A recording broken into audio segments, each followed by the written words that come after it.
Assalamualaikum. Waalaikumsalam warahmatullahi Waalaikumsalam wabarakatuh. wabarakatuh. Warahmatullahi wabarakatuh.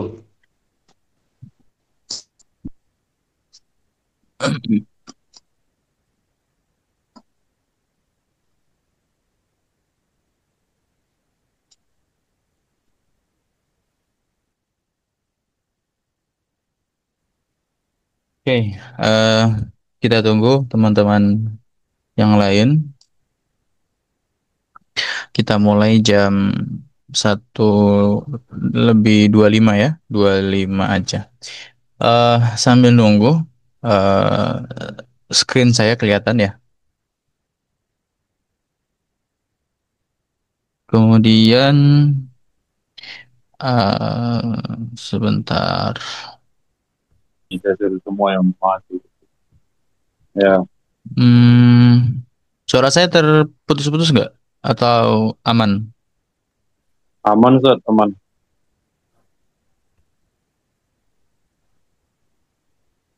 Oke.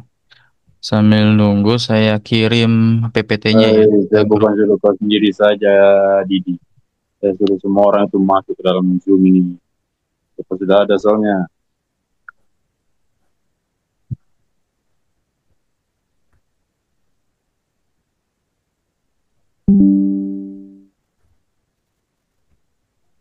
Hari ini kita topiknya saya samakan dengan kelas yang lain.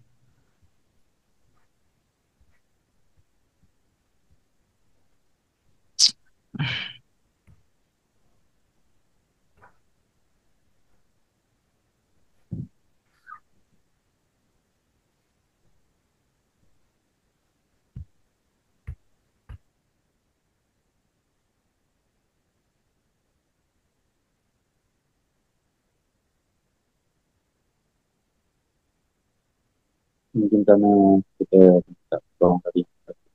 Jadi ditunjuk langsung gitu. Tidak sih. Langsung di kode sama yang atas gitu. Nah, Hah?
Oke, kita mulai saja. Assalamualaikum warahmatullahi wabarakatuh. Ya, Waalaikumsalam Waalaikumsalam warahmatullahi warahmatullahi wabarakatuh. Terima kasih sudah meluangkan waktunya. Mohon izin untuk ini ya, mengambil waktu kalian yang bukan waktunya ya. Jadi memang sebagai pengganti di pertemuan sebelumnya. Insya Allah ini di record nanti, mudah-mudahan tidak kejadian seperti minggu lalu. Sudah saya record ternyata hasilnya nggak keluar ya. Mudah-mudahan ini sudah saya record ya. Sudah dipastikan record. Bagi teman-teman yang terkendala mungkin nanti bisa lihat kembali. Oke, sebagaimana peraturan perkuliahan kita, jadi setiap kali saya sampaikan, teman-teman tolong di mute. Nanti kalau memang dipersilahkan untuk menyampaikan gagasan atau pendapat, nanti baru silahkan eh, boleh berbicara begitu ya, supaya nanti nggak tumpang tindih suaranya. Oke. Hari ini materinya terkait dengan yang sudah kita sepakati kemarin. Hanya saja saya prolog dengan materi basic tentang arsitektur komputer. Sebentar ya. Sebelumnya teman-teman kalau misalkan melihat judul materi kita hari ini, apa yang ada di benak teman-teman? Silakan di chat atau berbicara. Kira-kira kalau saya pertanyaannya, arsitektur komputer ini apa sih yang ada di pikiran teman-teman gitu?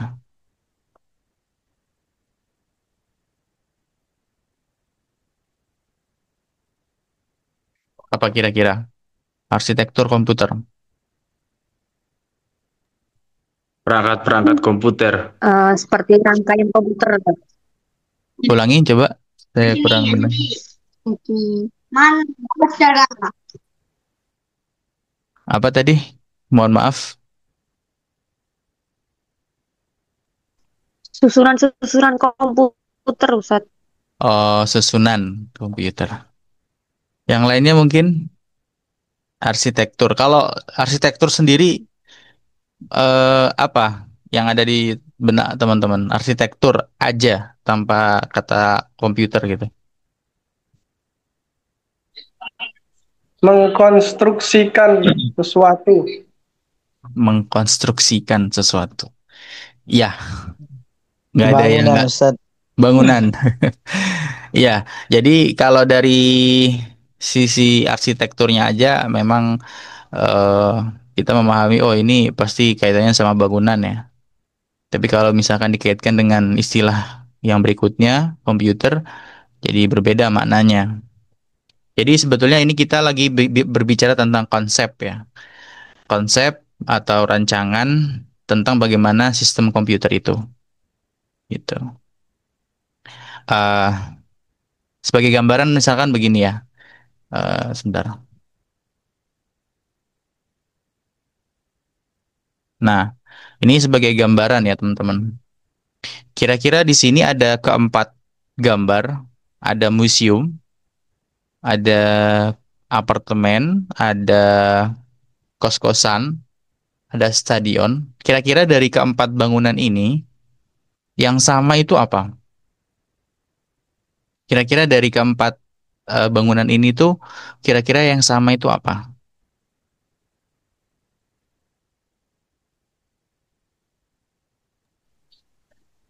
Konstruksi, Ustaz. Iya, maksudnya yang sama itu kira-kira apanya? Museum, apartemen, kos-kosan dengan eh, stadion, itu kira-kira yang sama itu apanya? Sarana umum. Kenapa? Sarana umum. Sarana umum. Oke, yang Arsitektur. Sama-sama pakai semen Ustaz. sama-sama pakai semen. Oke. Oke, yang terakhir itu betul ya. Jadi saya mungkin perjelas sedikit. Mungkin yang sama di sini adalah materialnya gitu ya. Dari keempat bangunan ini itu sebetulnya sama-sama materialnya itu kurang lebih sama lah. Sama-sama pakai batu bata, sama-sama pakai semen, atau sama-sama menggunakan kaca dan seterusnya. Yang membedakan apa kira-kira? Pasti desainnya kan? Fungsinya Ustaz. Fungsinya kan? Iya, betul. Jadi yang membedakan adalah tujuannya. Kalau misalkan stadion, berarti kan konstruksinya berbeda dengan konstruksi kos-kosan atau konstruksi apartemen atau museum. Kalau museum biasanya ketebalan dindingnya harus sekian. Atau kalau misalkan apartemen 50 lantai, misalkan pasti plannya beda. Begitu. Termasuk yang membedakan adalah yang ngebangun kulinya gitu. Misalkan mau bikin kilang minyak, kira-kira kulinya sama nggak dengan yang bangun kos-kosan? kilang minyak Beda. pasti beda Beda kan? Ustaz. Pasti beda. Artinya yang membedakan itu adalah fungsi dan tujuannya. Sehingga turunannya pasti berbeda. Nah, kalau kita ngomongin arsitektur, ya tadi kita bicara konsep gitu. Nah, konsep seperti ya ini sederhananya contohnya seperti ini gitu ya. Jadi kalau kita ngomongin teknologi, ya misalkan sederhananya setiap device itu disesuaikan dengan si usernya atau si penggunanya begitu. Misalkan kalau yang sebelah kiri itu laptop biasa, yaitu biasanya speknya ya biasa aja gitu. Karena memang tujuannya hanya untuk ngetik, untuk bikin PPT. Kalau teman-teman mahasiswa paling apa sih? Paling ya butuh apa? Butuh Word, PPT, atau internet, atau sekarang ada AI dan seterusnya. Nah, pasti speknya berbeda dengan teman-teman yang video video editor gitu ya. Speknya pasti berbeda. Tujuannya berbeda. Begitu. Oke, sebelum saya lanjut ya. Sebetulnya teman-teman di sini sudah paham belum sih sebetulnya komputer itu apa? Komputer itu sebetulnya begini, sebentar saya carikan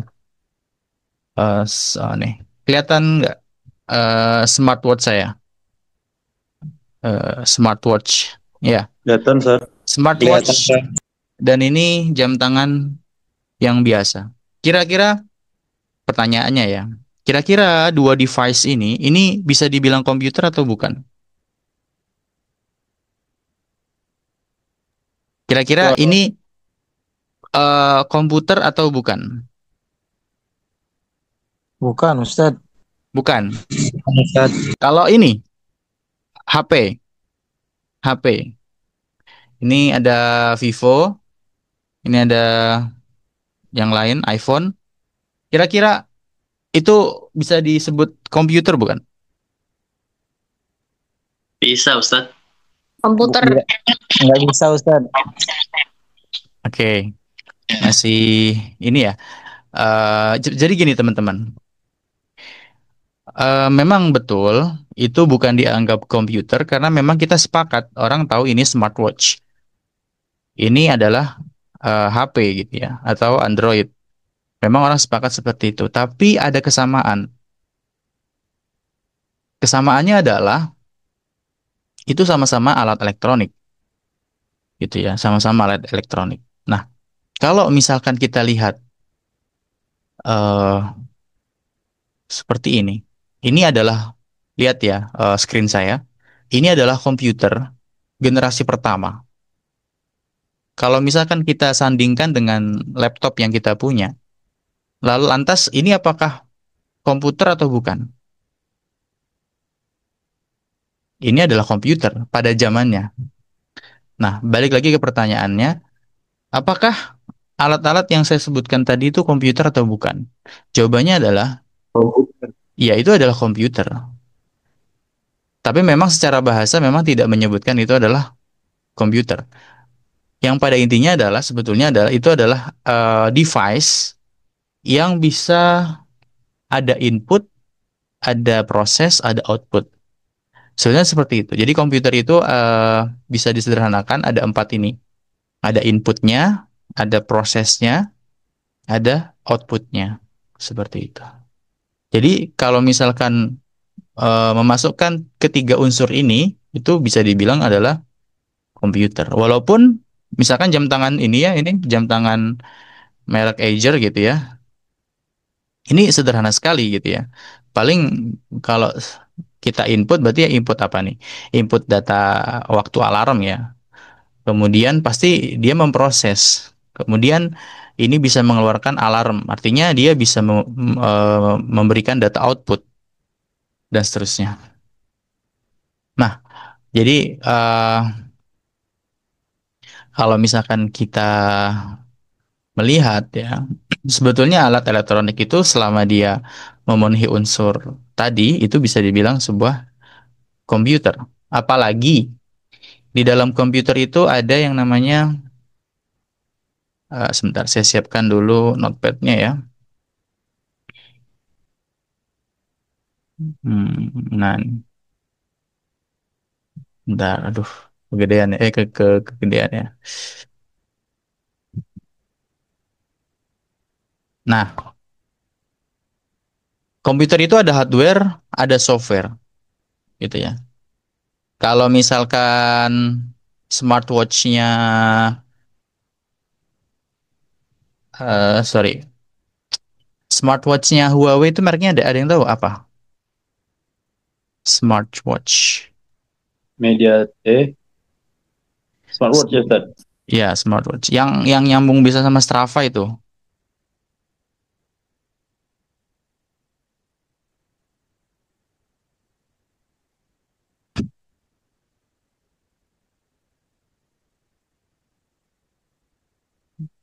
Oke. Ini sebagai gambaran ya. Sebenarnya ini jam tangan biasa. Nah, ini adalah hardware-nya. Kalau dibongkar pasti isinya hardware. Nah, ada unsur berikutnya yaitu ada software-nya atau ada OS-nya.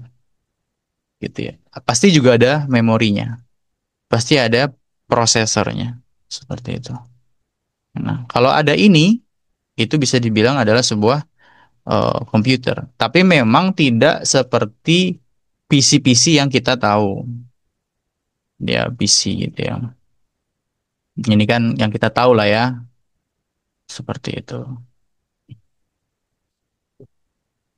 Nah, sebagai gambaran ya, eh ini saya mau bercerita sedikit. Laboratorium apa? Air Force-nya USA. Laboratorium Air Force USA.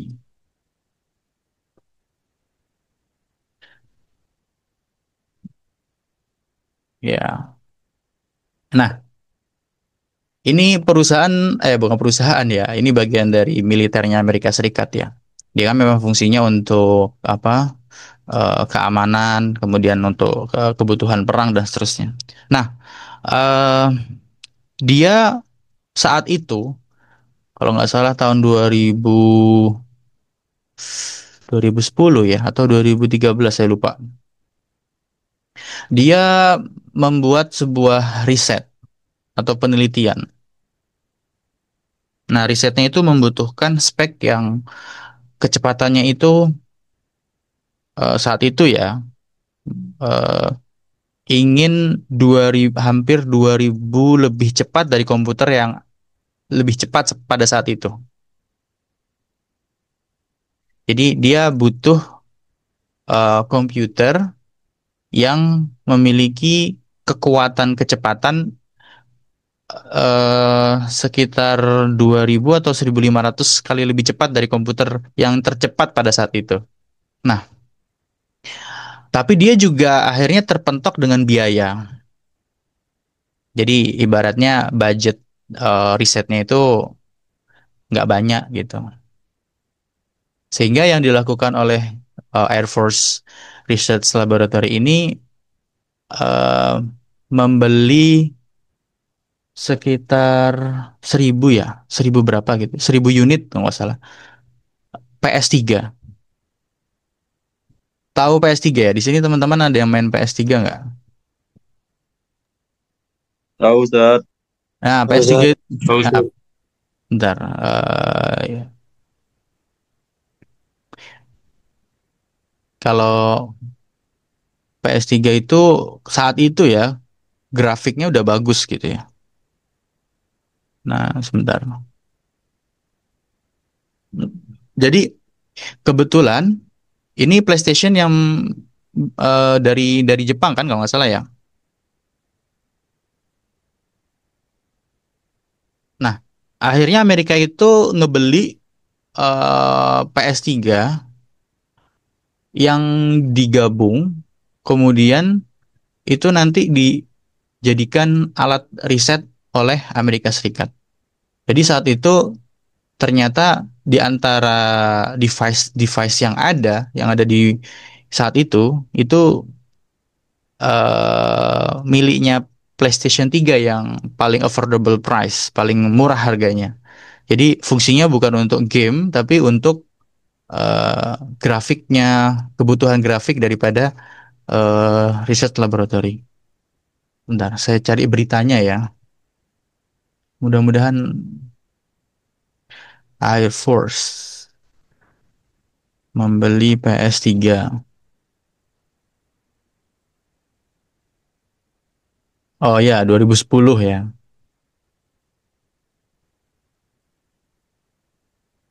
Jadi Angkatan Udara Amerika Serikat itu membeli konsol PlayStation 3 pada tahun 2010 digunakan untuk superkomputer bernama Condor Cluster. Ada nggak gambarnya ya? Nah, kurang lebih penampakannya seperti ini. Sebentar. Teman-teman perhatikan aja ya screen-nya. Nah, ini PS3 disusun, kemudian difungsikan untuk eh,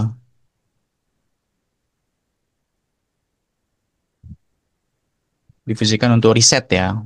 Nggak tahu, saya belum tahu tuh riset apa itu. Kita baca aja beritanya ya. Oh, 1760, kelihatan nggak Mas?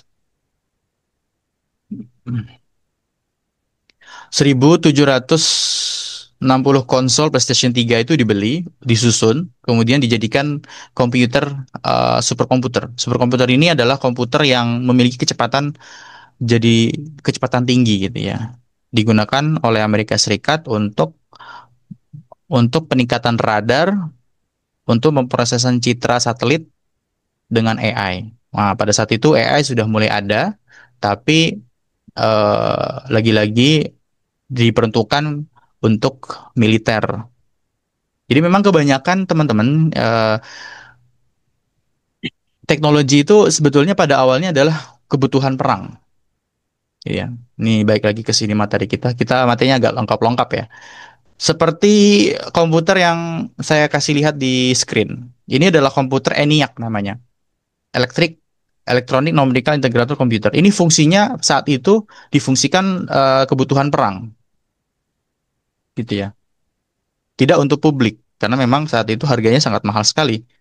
Nah, sehingga di tahun kedua, di generasi kedua, eh, mulai diproduksi agak banyak, tapi yang membeli hanya departemen-departemen khusus yang ada di pemerintahan. Misalkan departemen militernya atau departemen energinya atau misalkan perusahaan-perusahaan tertentu. Jadi tidak disebarluaskan. Jadi pada awalnya memang semua teknologi itu difungsikan sebagai kebutuhan militer pada awalnya, termasuk AI. AI itu awalnya kebutuhan militer. Nah, seperti itu.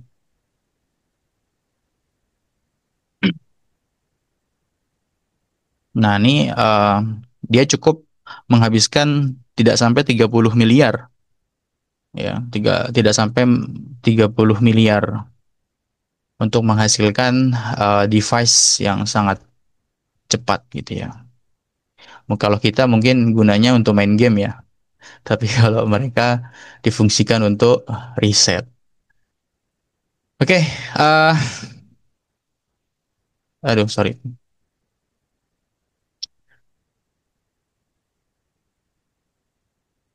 Ada pertanyaan sampai sini? Silakan jika ada yang mau bertanya terkait dengan apa yang kita bahas.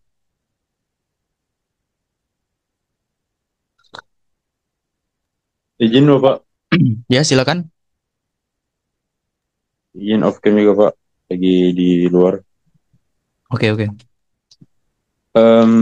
Kan tadi sudah Bapak jelaskan bahwa superkomputer itu sangatlah cepat ya Pak dalam pemrosesan apapun ya Pak. Mm-mm. Akan tapi apakah ada saat zaman sekarang ini laptop yang secepat itu Pak? Dengan prosesor yang begitu tajam gitu Pak.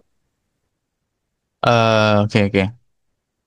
Penampakan komputer super cepat itu bentuknya tidak seperti yang kita tahu, yang kita gunakan seperti laptop gitu ya. Bentuknya tuh rata-rata seperti server gitu ya. Kayak misalkan seperti ini bentuk superkomputer itu seperti ini. Eh, ada ada komputer yang memiliki kecepatan 2 kuintiliun. Ada yang tahu kuintiliun tuh nolnya berapa?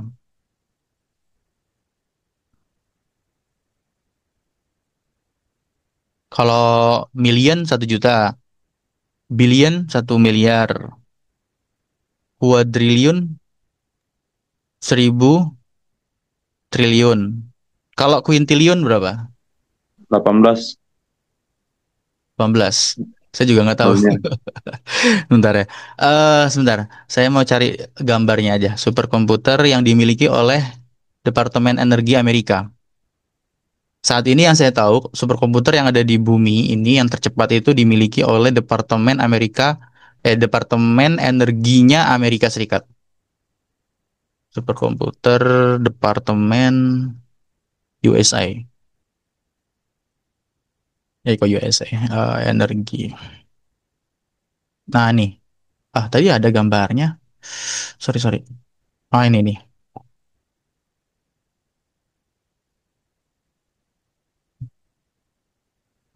Sebentar. Cari yang bahasa Indonesia. Gak ada ya bahasa Indonesia ya. Ya, ini penampakan superkomputer yang dimiliki oleh, kalau ya ini kayaknya nih gambar eh, superkomputer yang dimiliki oleh Departemen Energi Amerika. Ini kecepatannya ini. Saya juga kurang tahu ini berapa kecepatannya. Harganya 600 billion. Itu sekitar berapa ya? 80 ya, 80 triliun. Iya.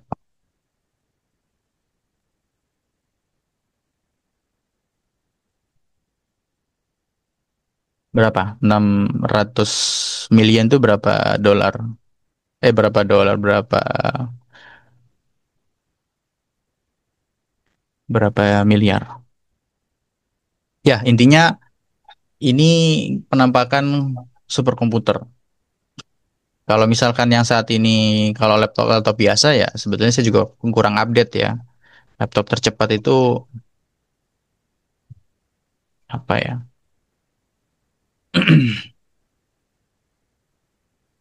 Saya kurang update sih sebetulnya kalau device laptop ya. Lenovo paling ya. Tapi ini kurang cepat sih. Ya, tadi pertanyaannya sebetulnya apakah ada komputer super cepat gitu kan ya? Ya ada. Bentukannya biasanya kalau yang superkomputer itu bentuknya seperti server seperti ini. Kebutuhannya untuk apa? Ya, kebutuhan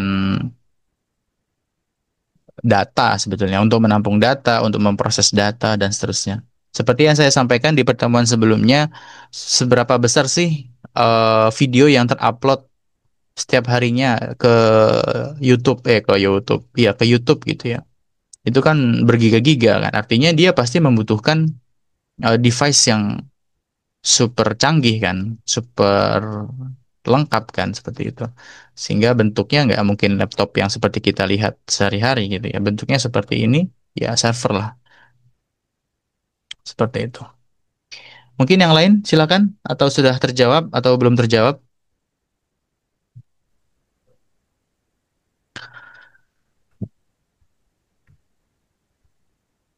600 million ini kira-kira berapa ya? Ada yang tahu? 9 triliun paling ya. Ya, kalau teman-teman punya anggaran 10 triliun bisa beli komputer ini. Untuk Bangun pondoknya rumah, mungkin. Ustaz. Hah? Bangun rumah, Ustaz. Kosan 1000 pintu. Ya, sebetulnya gini ya, kalau kita ngomongin seperti ini, itu kita juga sebetulnya ngomongin kedaulatan kedaulatan data. Kalau di Indonesia itu sebetulnya kita belum terlalu berdaulat ya. Maksudnya berdaulat itu data-data kita itu tersimpannya itu rata-rata ke Amerika atau enggak ke China gitu ya. Kalaupun kita punya server, itu pun investornya adalah orang-orang China gitu atau orang-orang luar gitu ya. Artinya kita belum betul-betul berdaulat data gitu ya. Kalau misalkan teman-teman tahu, sebenarnya Indonesia ada daerah Kerawang, Karawang, ada orang Kerawang sini belum? Sudah ada orang Kerawang di sini di grup Tidak, Pak. Karawang. Di Kerawang itu ada ini daerah Kerawang Barat kalau nggak salah. Sebentar, DCIC punya Salim Group ya. Ya, di Indonesia ada, cuman ya nggak tahu investornya orang dalam atau luar ya. Kayaknya sih luar ya. Nah, segedung ini isinya server gitu ya. Atau komputer super canggih gitu. Fungsinya apa? Ya fungsinya untuk mungkin kebutuhan kayak seperti bank gitu ya. Bank Mandiri, Bank BCA, bank seterusnya itu kan butuh butuh komputer yang super canggih kan. Gitu untuk menyimpan data dan seterusnya. Baik, ada pertanyaan berikutnya atau diskusi? Silakan.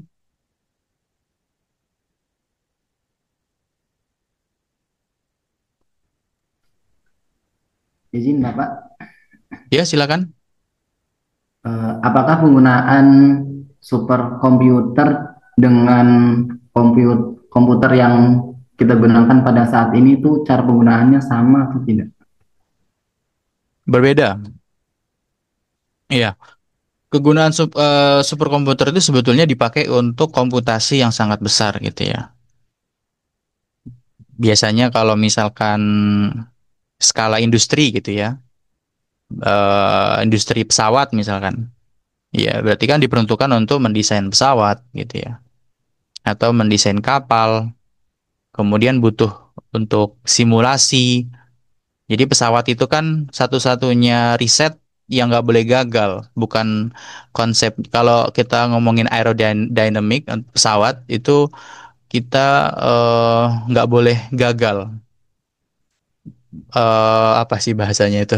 Intinya kalau kita melakukan eksperimen, apalagi di pesawat itu nggak boleh gagal, gitu ya. Nggak boleh trial error gitu ya. Beda sama teknologi lain gitu. Masih bisa lah trial error, tapi kalau pesawat itu nggak boleh trial error gitu ya. Kalau trial error otomatis ada korban jiwa kan, pasti ada yang meninggal gitu ya setiap kali melakukan simulasi real lapangan gitu ya. Nah, sehingga dia butuh eh, komputer-komputer yang canggih untuk melakukan simulasi-simulasi aerodynamic gitu ya. Ya, itu salah satu contoh kebutuhan dari superkomputer gitu ya. Apakah bisa dilakukan oleh laptop kita? Ya, nggak bisa lah gitu ya. Contohnya misalkan kebutuhan medis gitu ya. Untuk menganalisis genom, untuk menemukan obat baru, itu kan butuh analisis data yang super kompleks. Bisa nggak pakai laptop kita? Ya, kalau laptop kita canggih ya bisa aja, cuman pasti bisa dipastikan nggak bisa lah. Dia pasti butuh namanya superkomputer. Dia butuh, jadi memang rancangan apa namanya komputernya itu memang diperuntukkan untuk komputasi yang sangat cepat gitu ya, sangat cepat gitu ya. Kayak contohnya yang saya ceritakan tadi, ini departemen, aku departemen ini apa ya? eh Bagian angkatan udaranya Amerika, dia butuh meningkatkan sistem radar. Ya, dia butuh komputer yang sangat cepat. Dia butuh komputer yang grafisnya cukup tinggi gitu, sehingga dia mengcustom gitu ya. Dia buat buat komputer gitu ya, yang memiliki kecepatan sesuai dengan speknya, sesuai dengan kebutuhan gitu. Contoh lain apa ya yang superkomputer itu ya kegunaannya ya? Iya, rata-rata untuk analis data sih. Kalau di fisika misalkan atau di astronomi gitu ya, untuk simulasi nuklir, atau simulasi partikel atau simulasi reaksi kimia yang kompleks. Atau kalau kita di ngomongin astronom berarti butuh kalau di ngomong astronom ya, mungkin difungsikan untuk pemodelan alam semesta, bintang-bintang, galaksi. Ya, intinya kompleks lah gitu. Nah, kalau misalkan spek-spek yang biasa sebagai guru, sebagai dai, ya nggak perlu superkomputer lah. Laptop 5 jutaan cukup lah insya Allah. Atau 10 jutaan cukup lah. Seperti itu Ustadz. Memang fungsinya beda. Superkomputer itu dipakai untuk pekerjaan-pekerjaan yang memerlukan komputasi yang cepat gitu. Apakah terjawab? Baik Bapak, terima kasih telah Ya. menjawab.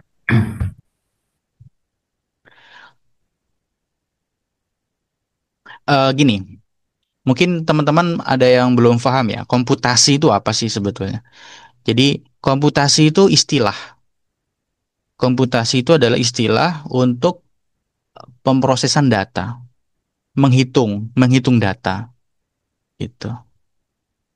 Jadi, eh, kayak misalkan ini difungsikan untuk meningkatkan radar. Berarti dia akan memproses gambar, ngerender gambar yang harus segera tampil di monitor gitu. Butuh render data yang cepat.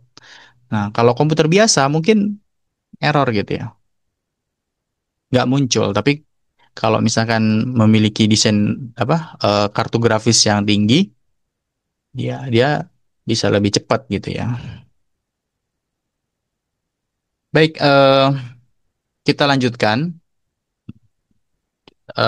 Kita ngomongin ini lagi ya. Jadi sebetulnya komputer itu eh, bermunculan itu awalnya memang kebutuhannya untuk kebutuhan militer gitu ya. Baru di tahun generasi ketiga ini baru dijual tahun 58. Nah, ini tahun 80 udah mulai muncul kayak Nokia, kemudian Siemens ya. Ya, ini generasi keempat. Nah, kita sebetulnya masuk ke generasi kelima. Sudah ada AI-nya. Ini nggak penting. Oke. Ini komponen utamanya ada CPU, RAM, hard disk, dan seterusnya. Ini sudah tahu lah kira-kira. Oke. Saya akan ajak teman-teman saya kenalkan sesuatu yang mungkin belum familiar ya. Ini ada namanya Raspberry Pi.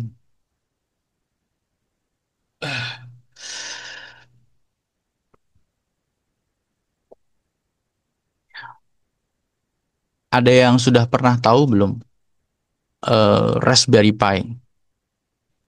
Belum, Ustaz. Belum ya? Ya, kita kan memang bukan diperuntukkan menjadi programmer ya, bukan jadi teknisi ya, tapi kita adalah seorang muallim gitu ya. Tapi ya nggak apa-apa, kita sekedar tahu aja gitu ya. Ini ada Raspberry Pi. Raspberry Pi ini sebetulnya adalah eh, komputer yang ukurannya itu kecil, seperti dompet saya seperti ini, sekecil ini, tapi speknya lumayan lah. Dan dia diperuntukannya custom. Jadi diperuntukannya itu custom. Mau dijadikan alat pemicu bom bisa, mau dijadikan smart home bisa, mau dijadikan smart pertanian bisa. Artinya ini adalah komputer yang memang diperuntukkan untuk custom gitu. Kalau ini cukup seru sih kalau misalkan kita punya santri suruh oprek-oprek ini bikin sesuatu yang bagus, maksudnya sesuatu yang bermanfaat untuk masyarakat, ini cukup menarik ya. Tapi ini terlalu mahal sih. Sebetulnya ada satu lagi nanti aja. Kalau di Shopee itu sekitar harga 2 jutaan udah dapat lah. Jadi begini teman-teman. Kenapa saya kasih tahu ini? Sebetulnya ini adalah alat yang custom sebetulnya. Mau diperuntukkan apa aja bisa, sesuai dengan kebutuhan. Misalkan kita seorang dai, misalkan ya, butuh smart pesantren gitu ya. Nah, kita gunakan ini untuk bikin aplikasinya, seperti itu ya. Jadi kita apa ya istilahnya, bikin codingannya, kemudian kemudian bikin eh, apa ya, bikin sirkuit sensornya dan seterusnya, kemudian pemrograman-pemrogramannya diupload ke sini, kemudian bisa difungsikan sebagaimana kebutuhannya. Bahkan ini juga bisa dijadikan ini. Ada yang pernah tahu nano satellite nggak? Satelit ukuran kecil gitu, kayak ukuran seukuran apa ya? Pokoknya kecil lah.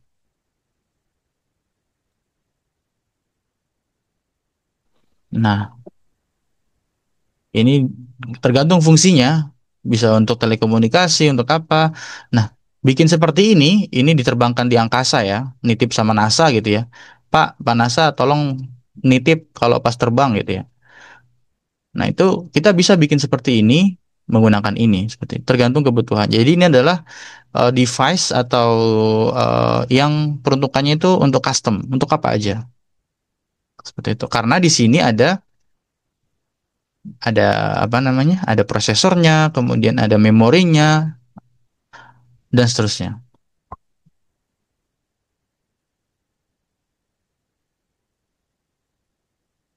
Raspberry Pi.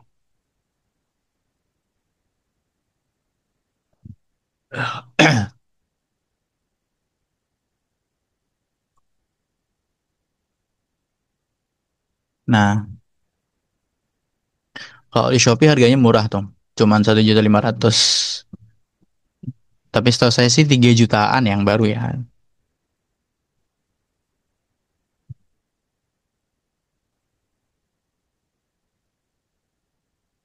Izin tanya boleh Ustaz? Boleh, boleh, silakan.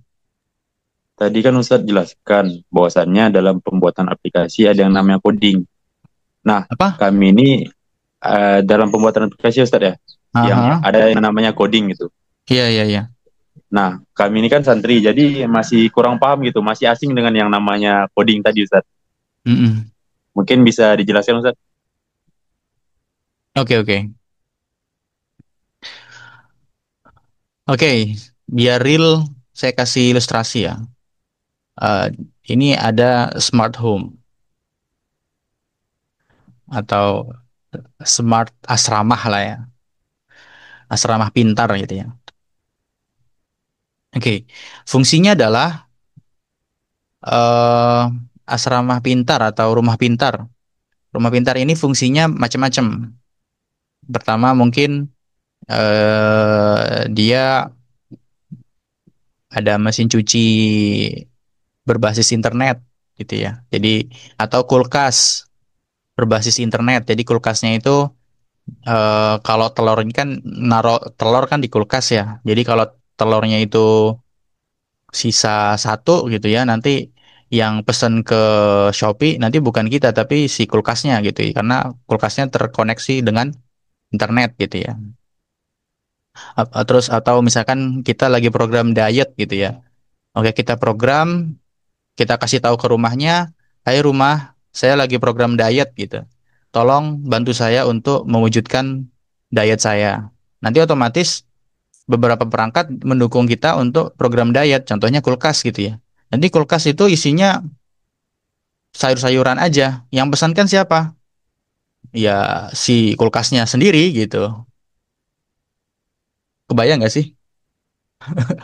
Jadi jadi kulkasnya udah pinter gitu. Jadi nggak perlu kita yang belanja atau apa mencarikan menu makan gitu ya. Cukup si kulkasnya sendiri yang memesankan bahan-bahan makanan atau misalkan Otomatis Ustaz ya. ya otomatis lah. Itu sudah ada sebetulnya, bukan hal yang baru, sudah ada di misalkan lampu gitu ya. Dia nyala sendiri kalau pas malam atau pas sore dan menyesuaikan pencahayaan gitu ya. Atau menyalakannya tidak pakai saklar gitu. Cukup apa menggunakan device tertentu gitu atau pakai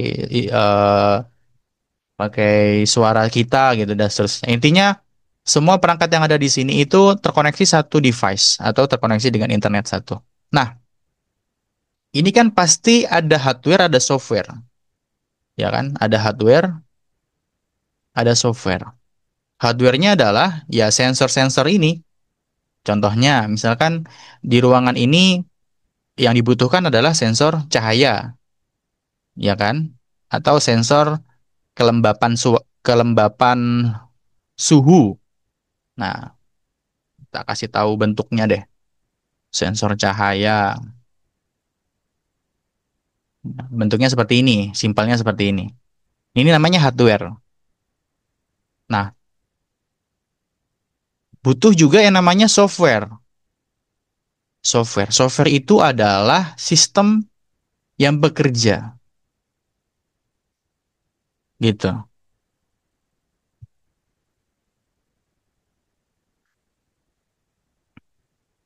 Jadi ada hardware, ada software, gitu ya. Nah, software ini dibuatnya menggunakan coding. Jadi coding ini adalah proses menulis baris-baris instruksi dalam bahasa pemrograman. Nah, software itu adalah hasil dari coding yang sudah tersusun tadi. Contoh ya, saya kasih contoh real. Misalkan AC ya, AC itu kan ada dingin banget atau dingin-dingin banget. Itu kan pasti ukurannya kan ada ukuran Celciusnya kan macam-macam ya. Nah, itu kalau dalam teori matematika itu ada namanya fuzzy. Kita kasih tahu biar teman-teman ada fuzzy logic. Nah, ini adalah matematika. Nah, oke, bentar. Nggak apa-apa biar teman-teman tahu saja. Nah, ini adalah logic logic apa ya bahasanya? Logic matematiknya. Nah, ini ditulis dalam susunan coding tadi, gitu. Misalkan kita mau kasih instruksi, kalau misalkan dingin banget, maka apa namanya? Apa instruksinya? Apa? Kira-kira kalau dingin banget itu maunya kita apa? Ruangan dingin banget nih. Kira-kira Turunkan suhu. turunkan suhu, gitu ya. Intinya keinginan kita tadi itu ditulis dalam sebuah coding. Nah, kita kasih instruksinya itu lewat coding gitu. Nah, kalau kita ngomongin coding itu ada banyak sekali bahasa pemrograman gitu. Kalau kita ngomongin Raspberry Pi, ya kita bisa macam-macam ya. Ini kan custom, saya bilang tadi custom. Bisa pakai Python, ada bisa pakai C++, kalau pernah dengar ya. Intinya bahasa-bahasa pemrograman itu kita embed, kita masukkan ke dalam si hardware ini gitu. Jadi kurang lebih seperti itu. Jadi pertanyaannya, coding itu apa? Coding itu adalah proses menulis baris-baris instruksi. Kalau programmer itu orangnya yang nulis gitu. Jadi sebetulnya kalau santri ya, mungkin buat masukan juga mungkin kalau misalkan teman-teman yang guru gitu ya, kalau santrinya mau diajak belajar coding itu mungkin ini pakai Arduino. Ini buat basic bagus banget dan harganya affordable. Nah, dia pakai bahasa C++. Jadi Kalau di Shopee itu kisaran harga sekitar 100 ribuan itu udah dapat sih. Konsepnya sama sih sebetulnya. Jadi kita bikin coding, kemudian diinstal, dimasukkan ke sini codingannya, nanti dia menjalankan perintah sesuai dengan apa yang kita mau. Gitu. Begitu, Ustadz mau Ustadz. bertanya. Baik Ustaz, terima kasih atas Ya, jawabannya. Silakan yang lain. Kita diskusi aja nggak apa-apa. Oh, Ustadz mau bertanya Ustadz. Ya, silakan. Yang dimaksud coding itu yang paling sederhana itu apa yang sekarang diajarkan anak-anak ya? Itu juga termasuk coding atau gimana ya, Ustadz? eh Sebetulnya coding itu kaitan erat dengan matematik sebetulnya ya. Kalau kita lihat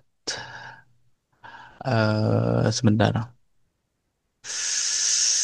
Hmm, Coding paling sederhana itu apa ya? Ya sebetulnya yang paling sederhana itu kalau ini untuk usia berapa ya? Kalau boleh tahu.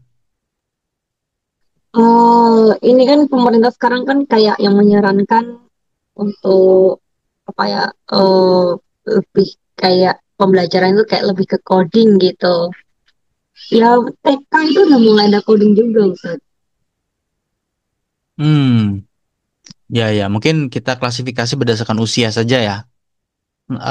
Kalau misalkan usia dini itu biasanya lebih ke logik ya. Contoh sederhananya apa ya?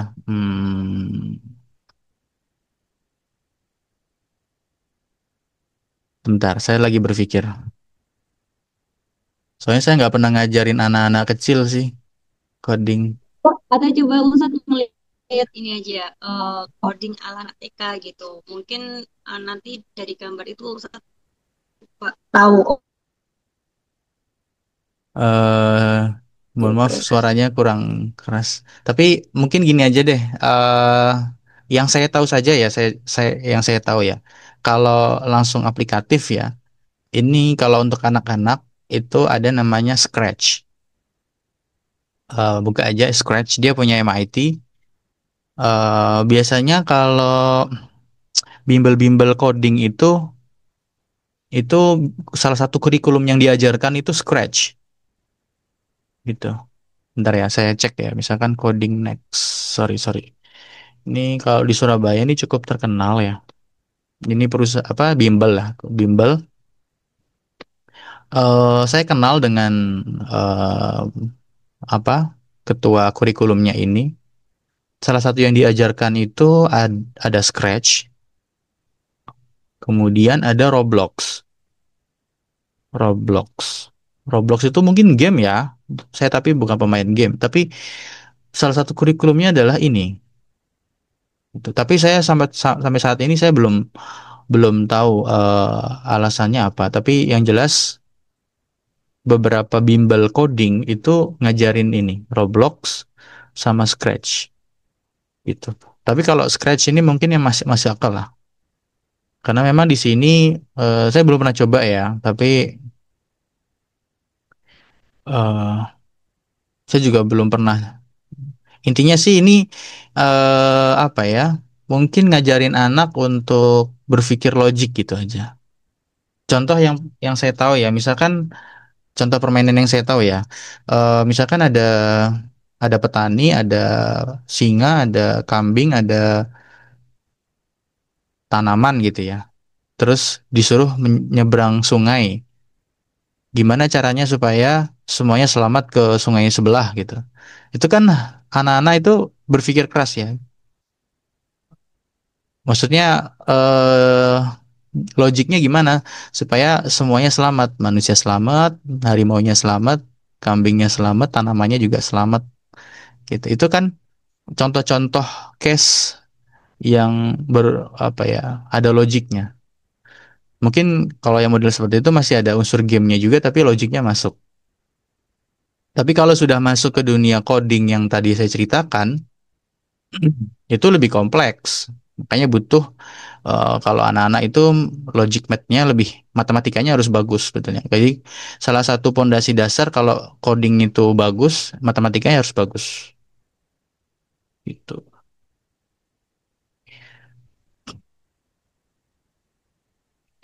Mungkin itu yang bisa saya jawab kali ya. Kalau misalkan kita punya anak, mungkin ini juga bisa jadi rekomen sih. Scratch. Ini kurikulum internasional ya. Maksudnya rata-rata bimbel tuh ngajarin ini gitu. Bimbel coding terutama. Ada yang lain?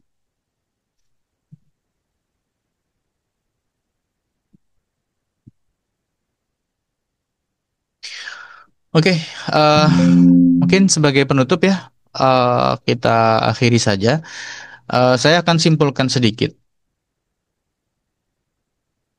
Jadi arsitektur itu adalah konsep, ya. Jadi arsitektur komputer itu adalah sebuah perancangan dasar tentang bagaimana sebuah komputer itu dibikin atau dibangun. Nah, meliputi apa? Meliputi strukturnya, komponennya gitu ya. Ya, seperti yang saya ceritakan tadi, gitu. Laboratorium Amerika dia butuh komputer yang bisa mendeteksi menggunakan radar yang canggih gitu ya. Berarti dia butuh apa aja? Oh, ternyata butuh komputer yang dengan spek seperti ini. Terus ternyata dari pemerintahnya anggarannya sedikit nih, cuma dikasih sekian M gitu. Oh, ternyata budgetnya minim ya. Kira-kira beli apa nih dengan harga minim? Oh, ternyata diakali. Ternyata dengan menggunakan PlayStation 3 ternyata sudah bisa menghasilkan komputer yang sangat canggih. Artinya kalau kita tahu kebutuhannya apa, ya kita akan, misalnya gini, kita tuh menjadi tahu kebutuhannya seperti apa, termasuk biayanya gitu ya. Nah, itu saja. Kalau ada pertanyaan nanti silakan teman-teman diskusi saja di grup eh, terkait dengan materi hari ini. Sebetulnya ada satu materi lagi, tapi ini nggak tahu ini penting nggak sih buat teman-teman yang ini nih, 01. Sedikit aja kali ya. Jadi sebetulnya sistem yang kita bicarakan tadi itu basisnya itu biner, 0 dan 1. Contohnya seperti ini. Kalau di saklar itu ada simbol seperti ini nih, artinya kalau 1 itu nyala, kalau 0 itu mati. Jadi sebetulnya semua sistem itu punya standar. Nah, ini ada namanya ASCII. Ini kode ASCII. American Standard Code, ya, ASCII, American Standard Code International Interchange, kalau nggak salah seperti itu. Itu adalah apa ya, standar code yang digunakan internasional seperti itu. Oke, itu saja mungkin yang bisa saya sampaikan. Mohon maaf apabila ada kesalahan. Untuk pertemuan selanjutnya seperti biasa saja hari apa? Hari Senin ya. Insyaallah ya. Terima kasih teman-teman atas waktunya. Kita tutup dengan hamdalah dan doa kafaratul majelis. Subhanakallahumma wa bihamdika asyhadu an la ilaha illa anta astaghfiruka wa atubu ilaik. Untuk absensi nanti saya share di grup aja. Vote-nya absensinya pakai vote. Siap Ustaz. Kasih. Untuk izin tanya dikit Ustaz. Iya ya, silakan. Untuk rekaman Zoom-nya itu bisa kita lihat di mana ya Ustaz? Iya, antara dua biasanya tak upload di YouTube atau taruh di Google Drive. Saya kira boleh kirimkan ke grup aja nanti Ustaz. Iya, insya Allah. Terima kasih. Oke Ustaz, terima kasih. Assalamualaikum warahmatullahi wabarakatuh. Waalaikumsalam warahmatullahi wabarakatuh. Waalaikumsalam. Assalamualaikum warahmatullahi wabarakatuh.